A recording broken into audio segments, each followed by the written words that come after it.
Hi అండి. రీసెంట్గా మా ఫ్యామిలీ ఫ్రెండ్స్ వాళ్ళ మ్యారేజ్ యానివర్సరీ ఉంటే వీకెండ్లో లంచ్కి వెళ్దామని చెప్తే 2 ప్లేసెస్ అయితే అనుకున్నాం ఎక్కడికి వెళ్ళాలా అని. అది మేఘనా కానీ నాగార్జున కానీ అనుకున్నాం. మేఘనాలో అయితే బిర్యానీ చాలా బాగుంటుంది కానీ యాంబియన్స్ అంత బాగుండదు. నాగార్జున అయితే యాంబియన్స్ బాగుంటుంది. అది కాక మన ఫుడ్ అనేది ఆంధ్ర స్టైల్లో ఉంటుంది కాబట్టి మేమైతే నాగార్జునకే వెళ్ళాలని డిసైడ్ అయ్యాం. ఇదైతే నాగార్జున రెస్టారెంట్ మత్తహల్లిలో ఉంటుంది. నాగార్జున రెస్టారెంట్ అంటే హీరో నాగార్జున రెస్టారెంట్ అనుకునేరు. హీరో నాగార్జునది అయితే కాదు, నార్మల్ నాగార్జున రెస్టారెంటే. మేము కూడా ఫస్ట్లో హీరో నాగార్జునకి ఏమన్నా రిలేటెడ్ ఏమో అనుకున్నాం కానీ ఖచ్చితంగా ఇదైతే కాదు. ఇక్కడ లోపలికి వచ్చిన తర్వాత చూస్తే యాంబియన్స్ అయితే చాలా బాగుంది. మేమైతే కొంచెం లంచ్కి త్వరగానే వెళ్ళిపోయామని చెప్పాలి.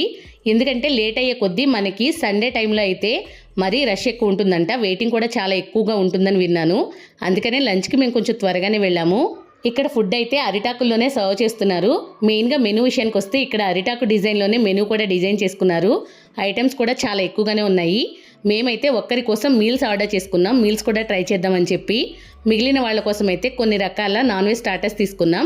2 రకాల బిర్యానీ తీసుకున్నాం. స్టార్టర్ విషయానికి వస్తే మేమైతే చికెన్ ఒక్క ఐటెం తీసుకున్నాం కానీ మిగిలింది మటన్ ఇంకా ఫిష్ అయితే తీసుకున్నాం. అన్నీ బోన్లెస్ తీసుకున్నాం. టేస్ట్ అయితే చాలా బాగున్నాయి. బిర్యానీస్ కూడా నెయ్యి ఫ్లేవర్ తగులుతూ చాలా కమ్మగా ఉన్నాయి. ఇంకా నెల్లూరు చేపల పులుసు, దాంట్లోకి వైట్ రైస్ కూడా తీసుకున్నాం. నెల్లూరు చేపల పులుసు అయితే చాలా బాగుంది. ఇంకా నార్మల్ మీల్స్ విషయానికి వస్తే అన్నీ బాగున్నాయి కానీ గోంగూర పచ్చడి నెయ్యి కాంబినేషన్ అయితే చాలా సూపర్గా ఉంది. ఈ ఫుడ్కి కాంబినేషన్గా కోకు ఇంకా ఫైనల్గా ఐస్ క్రీమ్తో కబుర్లు చెప్పుకుంటూ మా లంచ్ అయితే ముగించేసాం.